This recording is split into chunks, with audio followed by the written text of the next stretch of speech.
What's your advice to parents where their kids are dealing with addictions right now? Great question. I'm glad you asked that. Is for the parents to get help. What happens, Sean, is that the parents actually become more sick than the addict. Okay. And their drug of choice is actually the kid. Okay. And they don't realize it, but they start co-signing on the behaviors and they start acting like it. Like I said earlier, they're frustrated because they're seeing their behaviors live on stage. They're just not doing drugs and alcohol. And so they start co-signing on it. So for them to reach out and find another family that has gone through this, all right, and lean on another family that can relate. So when they talk to that family, that when they're talking to them and then they're listening to the family that has recovered from this, they start doing this. And they start looking at the role that they play in it, and they start working a program of themselves.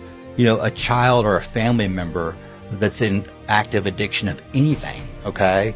It's like throwing a hand grenade into a family reunion. The whole family jumps on the hand grenade. Yeah. You know, and so that's where the family has to do. And we address everybody who reaches out to us into the Rock, our loved ones. I love that. Everyone that reaches out, and it's never the addict, you know, and when they do reach out, and I don't talk to women, but if it's a man that reaches out and I do talk to him, I do this simple thing. I just simply say, why do you drink? Why do you do drugs? Why are you addicted to gambling, work, anger? You know, anger is a drug and all this stuff. Why do you do it?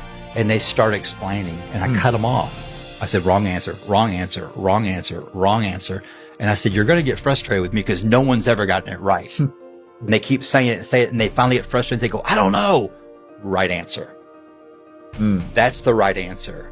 Why do you drink? Why do you do drugs? I don't know. No one taught me that.